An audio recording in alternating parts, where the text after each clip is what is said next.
আমি সকলোৱে জানো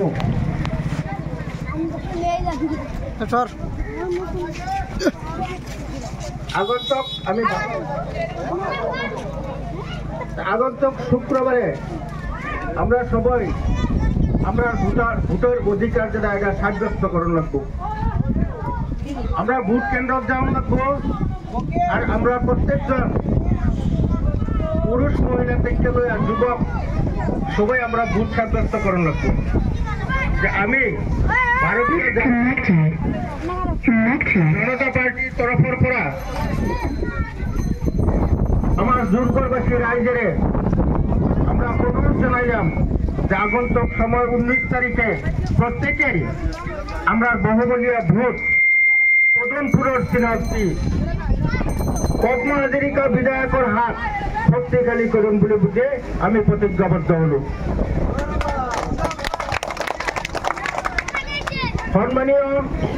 সম্মানীয় দুর্গা প্রেমীরাই যোৱাকালি 5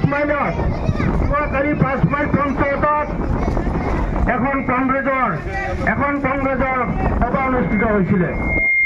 সেই সভাখনত সুদূৰ অসমৰ বৰপেটাৰ পৰা জাকিৰ হুছেইন চিকদাৰ আৰু নগাঁৱৰ উপৰি নুৰুল হুদা তেখেত দুজন আহি 5 মাইলৰ আমাৰ ইছলাম ধৰ্মী মাইনৰিটি সমাজক উদ্দেশ্যি ভাষণ প্ৰদান কৰিছিলে। তেখেতসকলে কৈছিলে পদ্মা হাজৰিকা বিধায়কৰ নেতৃত্বত কালত আমাৰ ইছলাম ধৰ্মী মানুহৰ ওপৰত অত্যাচাৰ হোৱা বুলি। ৰাইজ আপোনালোকে জানে বিগত 50 বছৰৰ 65 বছৰীয়া যিটো কাৰ্যকাল সেই কাৰ্যকালৰ ভিতৰত কেৱল আমাৰ ইছলাম ধৰ্মী মুছলিম মানুহৰ ওপৰত কেৱল কংগ্ৰেছে অত্যাচাৰ প্ৰবঞ্চনা আৰু ঠগ প্ৰবঞ্চনা কৰি আহিছে। আজি আমাৰ ইছলাম ধৰ্মী মানুহসকলে 100% সদায় হাতৰ চিনত ভোট দি আহিছিলে। আজি যুৱ সমাজেই হওক, আজি মহিলা সমাজেই হওক, আজি বৃদ্ধ সমাজেই হওক, আজি জ্যেষ্ঠ সমাজেই হওক, সকলোৱে বুজি পাইছে কংগ্ৰেছৰ প্ৰতাৰণাৰ কথা। সেই চালানী মাছ আনি যোৱাকালি 5 মাইলৰ ৰাজহুৱা স্থানত ভাষণ প্ৰদান কৰিলে ভোট দিব নালাগে। আমাৰ মানুহৰ মাজত বিভ্ৰান্তি সৃষ্টি কৰিবৰ কাৰণে, আমাৰ ভোটৰ বিভাজন কৰিবৰ কাৰণে যিহেতু এতিয়া তেওঁলোকে দেখা পাইছে বিগত সময়ত পঞ্চায়তী ৰাজ যি চলি আছিল, পঞ্চায়তৰ যি কাৰ্যকাল চলি আছিলে দীৰ্ঘ দিনৰ পৰা আমাৰ ইয়াত কংগ্ৰেছৰ শাসনকাল চলি আছিল।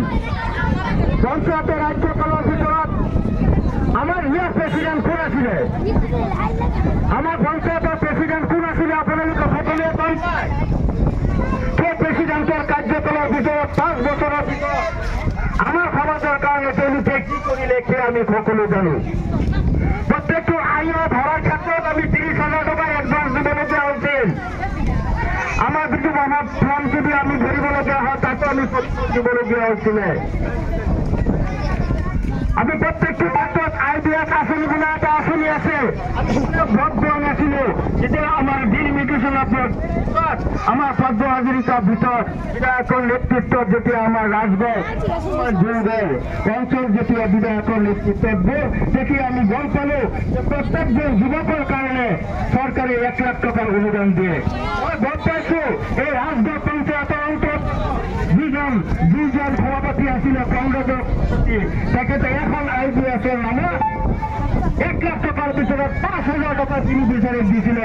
95,000 টকা নিজে হৰলোক কৰিছিল আৰু সেইসকল ব্যক্তিৰ নেতৃত্বত আজি 5 মাইল পঞ্চায়তৰ ভিতৰত এখন কংগ্ৰেছৰ সভা অনুষ্ঠিত হয়। গতিকে ৰাইজ আমাৰ মাজত কেৱল তেওঁলোকে কৰি আছে। আজি তেওঁলোকে দেখা পাইছে পদ্মা হাজৰিকাৰ প্ৰতি আমাৰ ৰাজগড় জোৰগড় ভ্ৰমৰাগুৰি যেতিয়া ৰাইজ তেখেতৰ প্ৰতি শ্ৰদ্ধা আৰু ভক্তি খণ্ডন জনালে তেখেতৰ আমাক আঁকোৱালি ল'বৰ কাৰণে যেতিয়া আগবাঢ়ি আহিলে আমাৰ ৰাইজে পদ্মা হাজৰিকা বিধায়কৰ প্ৰতি যি শ্ৰদ্ধা মৰম দেখুৱালে তাৰ প্ৰতি কংগ্ৰেছৰ দলালসকলে ভয় খালে। তেওঁলোকৰ মাটি তেওঁলোকৰ ভৰিত অঞ্চলৰ মাটি নোহোৱা হৈ গ'ল সেইকাৰণে চালানী মাছ আনি পেলাই বৰপেটাৰ পৰা চালানী মাছ আনি পেলাই 5 মাইল চেণ্টাৰত ৰাজহুৱা খৰিদ কৰিলে আমাৰ মানুহৰ মাজত বিভ্ৰান্তিৰ সৃষ্টি কৰিবৰ কাৰণে বিভিন্ন প্ৰৰোচনামূলক বক্তব্য 5 মাইল চেণ্টাৰত দি গ'ল